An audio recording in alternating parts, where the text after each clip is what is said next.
Setiap pagi, sebelum matahari benar-benar terbit, ada seorang pria yang sudah siap di atas motornya. Helm kusam, jaket hijau yang warnanya mulai pudar, dan ponsel murah yang selalu ia jaga, seolah itu nyawanya. Dia bukan pejabat, bukan orang kaya, dan tak pernah viral di media sosial. Dia adalah bapakku, seorang tukang ojek online. Dan di balik jaket itu, tersimpan pengorbanan yang tak pernah ia ceritakan. Halo sahabat semua, selamat datang di channel ini. Di video kali ini, saya ingin mengajak kalian menyelami sebuah kisah sederhana, namun penuh makna tentang perjuangan seorang ayah yang bekerja sebagai tukang ojek online demi keluarganya. Sebelum ceritanya dimulai, jangan lupa untuk like, subscribe, dan bagikan video ini agar kisah-kisah penuh inspirasi seperti ini bisa terus kami hadirkan untuk kalian semua. Hari itu adalah awal dari segalanya. Bapakku pulang lebih cepat dari biasanya, bukan dengan senyum lelah seperti hari-hari sebelumnya, melainkan dengan wajah kosong yang sulit aku mengerti. Tas kerjanya tergantung di bahu, namun langkahnya berat, seolah setiap pijakan menyimpan beban yang tak sanggup ia ucapkan. Ia duduk di kursi kayu tua di ruang tamu, menatap lantai cukup lama sebelum akhirnya berkata pelan, "Pabriknya tutup." Kata-kata itu terdengar sederhana, tapi dampaknya menghantam rumah kami seperti badai. Pabrik tempat bapak bekerja selama belasan tahun resmi bangkrut.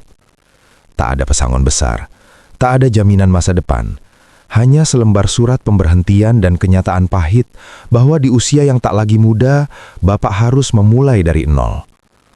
Malam itu, aku mendengar bapak dan ibu berbincang lirih di dapur, membahas uang sekolah, listrik, dan kebutuhan harian. Aku pura-pura tidur, tapi dadaku sesak menahan takut. Beberapa minggu kemudian, bapak mulai sering keluar pagi-pagi sekali. Bukan untuk bekerja seperti dulu, melainkan mencari peluang. Hingga suatu sore, ia pulang membawa sebuah jaket hijau. Warnanya mencolok, berbeda jauh dari seragam pabrik yang dulu ia kenakan. Jaket itu tampak baru, masih kaku, dan baunya khas kain yang belum lama dibuka dari plastik. Bapak menggantungnya di belakang pintu, lalu memandangi jaket itu lama sekali. "Apa itu, Pak?" tanyaku ragu. Bapak tersenyum kecil. "Mulai besok, bapak nalik ojek online." Aku terdiam. Dalam kepalaku, profesi itu identik dengan panas, hujan, dan penghasilan yang tak menentu. Aku membayangkan bapak harus bersaing dengan anak-anak muda yang lebih cekatan menggunakan ponsel, sementara bapak bahkan sering kebingungan membuka pesan. Tapi bapak terlihat mantap, seolah jaket hijau itu bukan sekedar pakaian kerja, melainkan harapan baru. Hari-hari berikutnya, bapak belajar menggunakan aplikasi di ponsel pinjaman milik sepupu. Jarinya kaku saat menyentuh layar, sering salah menekan dan berkali-kali menghela napas saat peta digital tak mau mengikuti arah yang ia inginkan. Aku melihatnya duduk berjam-jam, berlatih tanpa mengeluh. Saat gagal, ia tertawa kecil, lalu mencoba lagi. Pagi pertama bapak berangkat sebagai tukang ojek online, matahari belum sepenuhnya terbit. Udara masih dingin, jalanan sepi. Bapak mengenakan jaket hijaunya dengan rapi, helm hitam yang sudah agak tergores, dan sepatu lama yang solnya mulai menipis.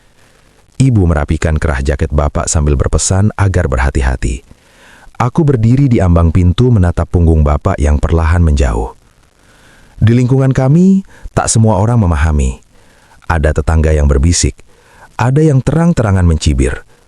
"Sayang ya, dulu kerja pabrik, sekarang cuma ojek," kata mereka. Tapi bapak tak pernah membalas. Setiap kali mendengar komentar itu, ia hanya tersenyum dan berkata, "Yang penting halal." Jaket hijau itu kemudian menjadi saksi bisu perjuangan bapak. Warnanya perlahan memudar, terkena matahari dan hujan. Namun di mata bapak, jaket itu adalah simbol tanggung jawab. Bukan lambang status, melainkan bukti bahwa ia tak menyerah pada keadaan. Setiap kali ia mengenakannya, bapak seperti sedang berkata pada dunia, meski jatuh, ia akan bangkit dengan caranya sendiri. Dan sejak hari itu, aku tahu, Jaket hijau itu bukan sekedar seragam kerja. Ia adalah bendera kecil dari seorang ayah yang memilih bertahan demi keluarganya. Menjadi tukang ojek online bukan sekedar duduk di atas motor dan menunggu penumpang. Bapak baru benar-benar memahami itu setelah beberapa hari pertama turun ke jalan. Awalnya ia mengira, selama mau bekerja keras, rizki akan datang dengan sendirinya. Namun, kenyataan tak selalu sebaik harapan. Ada pagi-pagi panjang yang ia lalui di pinggir jalan, menatap layar ponsel yang tak kunjung berbunyi, sementara jarum jam terus bergerak tanpa ampun. Matahari pagi yang semula hangat perlahan berubah menjadi terik yang menyengat. Jaket hijau yang awalnya terasa melindungi, kini justru menyimpan panas. Keringat mengalir dari pelipis Bapak, membasahi kaos lusuh yang ia kenakan di balik jaket. Sesekali ia membuka helm, mengipas wajah dengan tangan, lalu meneguk air mineral yang sudah terasa hangat. Namun notifikasi yang ia tunggu-tunggu tetap tak datang. Bapak berpindah tempat, dari satu pangkalan tak resmi ke sudut jalan lain yang lebih ramai. Ia belajar dari sesama pengemudi, bertanya dengan sopan, meski seringkali hanya mendapat jawaban singkat. Banyak dari mereka sudah berpengalaman, tahu jam ramai dan jam sepi. Sementara Bapak masih menebak-nebak, berharap keberuntungan berpihak padanya. Di sela-sela menunggu, ia sering memandangi motor tuanya, memastikan mesin masih sehat, seolah motor itu adalah rekan setia yang harus dijaga. Siang hari datang bersama awan gelap. Angin berembus kencang membawa bau tanah basah yang pertanda hujan akan turun. Bapak menepi di bawah pohon besar, menutup ponsel dengan plastik agar tak terkena air.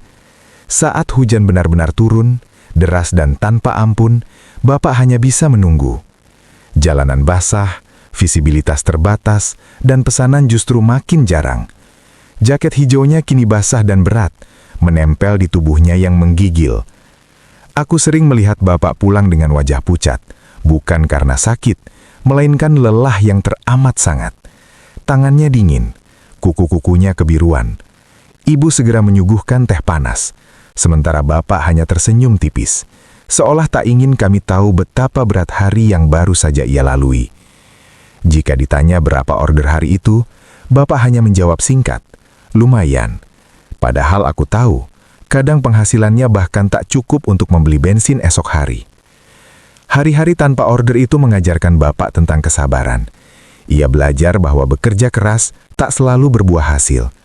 Ada waktu di mana ia harus duduk diam, menahan ego, dan menerima kenyataan bahwa hari itu bukan miliknya. Namun ia tak pernah pulang dengan tangan kosong sepenuhnya. Jika bukan uang, ia membawa pulang cerita tentang penumpang yang ramah, tentang sesama pengemudi yang saling berbagi rokok, atau tentang jalanan kota yang tak pernah benar-benar tidur. Pernah suatu sore, Bapak pulang lebih awal. Wajahnya tampak murung. Ia duduk lama di teras, memandangi langit yang mulai memerah. Aku mendekat, hendak bertanya, tapi urung. Tak lama kemudian Bapak berkata pelan, seolah berbicara pada dirinya sendiri. Rizki tiap orang beda-beda. Yang penting hari ini Bapak sudah berusaha. Kalimat itu sederhana, namun syarat makna. Di tengah panas yang membakar kulit dan hujan yang merembes ke tulang, Bapak memilih bertahan. Ia tak menyerah pada sepinya orderan. Baginya, setiap hari di jalan adalah latihan keikhlasan. Dan meski dompetnya sering tipis, tekadnya tetap tebal untuk terus melaju demi keluarga yang menunggu di rumah. Tak ada yang benar-benar tahu seberapa lelah Bapak, karena ia tak pernah menceritakannya. Di rumah, Bapak selalu berusaha terlihat baik-baik saja. Ia pulang dengan senyum yang dipaksakan, meletakkan helm di sudut ruangan, lalu duduk sejenak seolah hanya ingin mengistirahatkan punggungnya. Padahal aku tahu, tubuhnya telah dipakai seharian untuk melawan panas, hujan, dan kemacetan yang tak kenal belas kasihan. Setiap kali Bapak pulang larut malam, suara motornya selalu terdengar pelan, seakan ia tak ingin mengganggu tidur kami. Ia membuka pintu perlahan, melepas sepatu dengan hati-hati, lalu duduk di sofa tua yang sudah mulai rapuh. Seringkali sebelum sempat mengganti pakaian, Bapak tertidur dalam posisi duduk. Helm masih di pangkuan, jaket hijau masih menempel di tubuhnya, dan nafasnya terdengar berat. Di wajah itu, Tak ada mimpi indah, yang ada hanya kelelahan yang tertunda. Aku pernah memperhatikan tangan bapak dengan lebih seksama. Telapak tangannya kasar, penuh garis dan bekas luka kecil. Kulitnya menghitam, berbeda jauh dari dulu saat ia masih bekerja di dalam pabrik. Setiap garis itu seperti cerita yang tak pernah diucapkan, tentang setir motor yang digenggam berjam-jam, tentang rem yang ditekan ratusan kali, tentang tubuh yang dipaksa bertahan meski sebenarnya ingin berhenti. Bapak jarang mengeluh, bahkan kepada ibu. Jika ibu bertanya apakah ia capek, jawabannya selalu sama. Biasa saja. Namun malam-malam tertentu, saat ia mengira semua orang sudah tidur, Atung mendengar bapak menghela nafas panjang. Suara itu lirih, tapi syarat beban. Seolah ia sedang berbicara dengan dirinya sendiri, menguatkan hati agar esok pagi masih sanggup bangun dan kembali ke jalan. Ada satu kebiasaan bapak yang tak pernah berubah. Setiap menerima penghasilan hari itu, berapapun jumlahnya, ia selalu menyisihkan sebagian kecil dan menyimpannya di amplop coklat. Amplop itu bertuliskan namaku, buat sekolah, katanya singkat ketika aku memergokinya. Aku ingin menangis saat itu, menyadari bahwa di balik tubuh yang lelah, bapak masih memikirkan masa depanku. Pernah suatu hari aku menyarankan bapak untuk beristirahat saja, karena tubuhnya terlihat sangat letih. Bapak tersenyum, mengusap kepalaku lalu berkata, "Bapak capek sekarang, biar kamu nggak capek nanti." Kalimat itu terngiang lama di kepalaku. Ia sederhana, tapi mengandung pengorbanan yang tak terhitung nilainya. Malam demi malam, bapak terus menahan lelahnya dalam diam.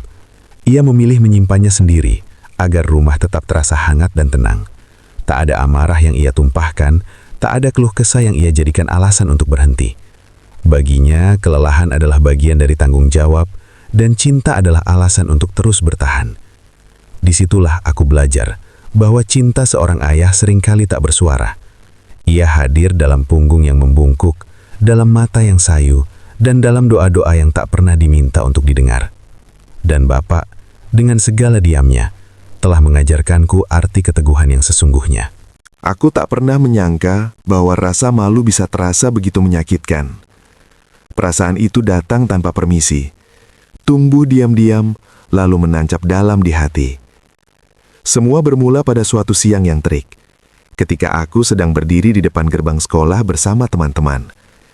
Kami tertawa, berbincang ringan tentang pelajaran dan rencana sepulang sekolah, hingga suara motor berhenti tepat di tepi jalan. Aku menoleh sekilas, lalu jantungku berdegup kencang. Jaket hijau itu, helm hitam yang sudah tak asing, dan postur tubuh yang sangat aku kenal. Bapak. Ia berhenti sebentar, menurunkan penumpang seorang perempuan paruh baya.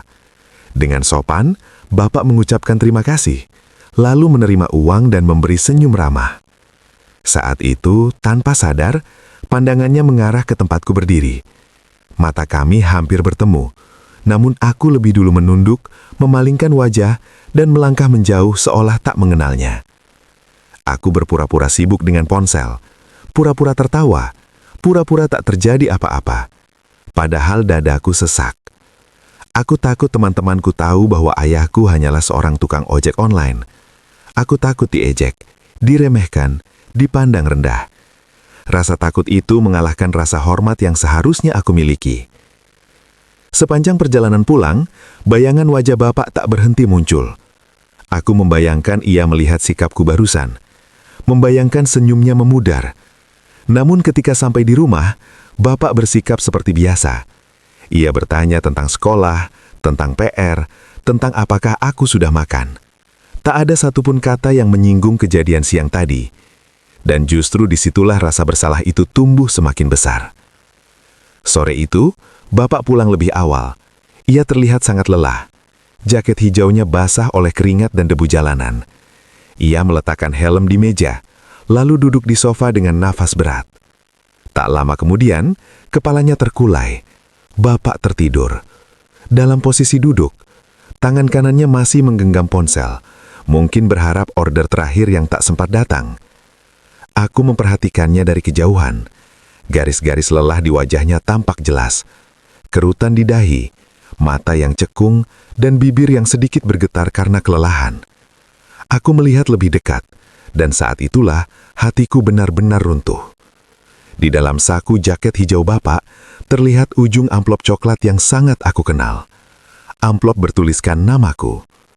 Aku tak kuasa menahan air mata. Amplop itu berisi uang hasil keringat Bapak. Uang yang ia kumpulkan dari panas, hujan, dan sepi orderan. Uang yang ia siapkan untuk masa depanku. Dan aku, dengan ego dan rasa maluku, justru memilih menyangkal keberadaannya di depan orang lain. Malam itu, aku menangis dalam diam. Aku teringat setiap nasihat Bapak, setiap doa yang ia panjatkan sebelum berangkat kerja. Aku teringat kalimatnya, yang penting halal. Betapa sempitnya pikiranku hingga melupakan arti kalimat itu. Aku malu, bukan pada profesi Bapak, tetapi pada diriku sendiri. Keesokan harinya, aku memberanikan diri mendekati Bapak sebelum ia berangkat. Aku membantu memakaikan jaket hijaunya, merapikan kerah yang sudah mulai lusuh. Bapak tersenyum heran, tapi tak bertanya apa-apa. Aku memeluknya erat, lebih lama dari biasanya. "Pak, hati-hati di jalan ya," kataku lirih, menahan tangis. Bapak mengangguk, mengusap kepalaku. "Iya, doain Bapak ya." Disitulah aku sadar, tak ada satupun profesi yang pantas dipermalukan. Yang memalukan adalah ketika kita lupa menghargai pengorbanan orang yang paling tulus mencintai kita. Sejak hari itu, rasa malu itu berubah menjadi janji di dalam hati, untuk selalu bangga pada Bapak, apapun pekerjaannya. Tak banyak yang tahu, setiap kali Bapak menyalakan motornya, ia selalu memejamkan mata sejenak. Bukan karena mengantuk, melainkan karena ia sedang berdoa. Doa yang tak pernah terdengar lantang, tak pernah dipamerkan, namun selalu ia ulangi di setiap awal perjalanan. "Ya Allah, jaga aku di jalan, cukupkan rezekiku hari ini, dan lindungi keluargaku di rumah." Setelah itu, barulah motor melaju membawa harapan yang digantungkan pada setiap kilometer yang ia tempuh. Bapak percaya bahwa jalanan bukan sekedar tempat mencari nafkah, melainkan medan ujian kesabaran dan keikhlasan. Di sana, ia bertemu beragam manusia dengan sifat yang berbeda-beda. Ada penumpang yang ramah, mengucapkan terima kasih dengan tulus, dan memberi senyum yang mampu menghapus lelah. Namun ada pula yang dingin, tergesa-gesa, bahkan marah tanpa alasan. Bapak menerima semuanya dengan lapang dada. Baginya, setiap orang sedang membawa bebannya masing-masing. Suatu malam, hujan turun sangat deras.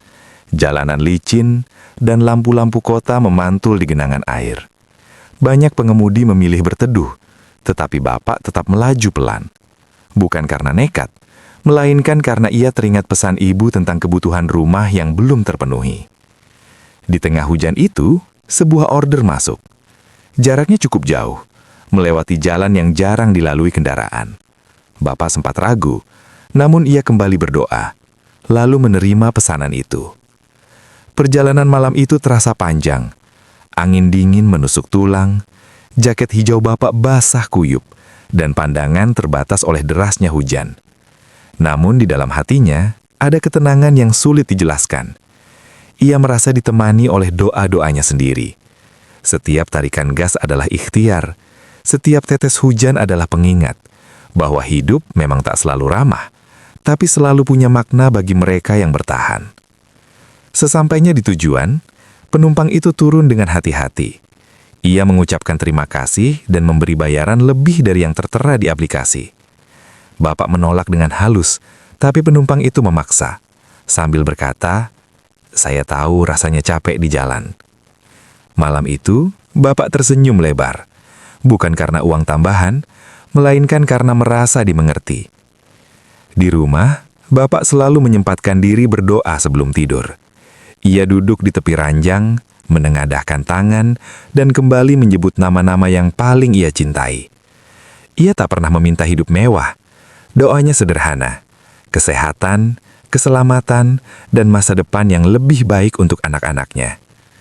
Aku sering mengintip dari balik pintu, menyaksikan punggung Bapak yang membungkuk dalam doa. Saat itu, aku sadar, kekuatan terbesar Bapak bukan ada pada ototnya, melainkan pada keyakinannya. Waktu berjalan, dan aku tumbuh bersama doa-doa Bapak. Setiap keberhasilan kecil dalam hidupku terasa seperti jawaban atas doa yang ia panjatkan di jalanan. Aku mulai memahami bahwa pengorbanan Bapak tak selalu terlihat, tapi selalu terasa. Ia mungkin tak meninggalkan warisan harta, namun ia meninggalkan keteladanan tentang kerja keras, kejujuran, dan keikhlasan. Kini, setiap kali melihat Bapak mengenakan jaket hijaunya, hatiku dipenuhi rasa hormat. Jaket itu bukan sekedar seragam kerja, melainkan simbol doa yang bergerak. Doa yang menempuh panas dan hujan, menabrak lelah dan sepi, demi satu tujuan, keluarga. Dan di balik setiap perjalanan Bapak, ada doa yang tak pernah putus. Doa yang mungkin tak tercatat di langit dengan tinta, tetapi terukir kuat di dalam hidup kami. Doa seorang ayah yang dengan sederhana dan penuh cinta mengajarkanku arti keteguhan, syukur, dan harapan. Sahabat semua, dari kisah ini, kita belajar bahwa pekerjaan apapun, selama halal, adalah kehormatan. Jangan pernah meremehkan seseorang dari pakaiannya, kendaraannya, atau profesinya. Karena bisa jadi, ia sedang berjuang demi masa depan orang-orang yang ia cintai. Terima kasih sudah menonton dan mendengarkan kisah Bapakku Tukang Ojek Online sampai selesai. Semoga cerita ini menyentuh hati dan mengingatkan kita untuk lebih menghargai orang tua, terutama ayah. Sampai jumpa di video berikutnya dengan kisah inspiratif lainnya.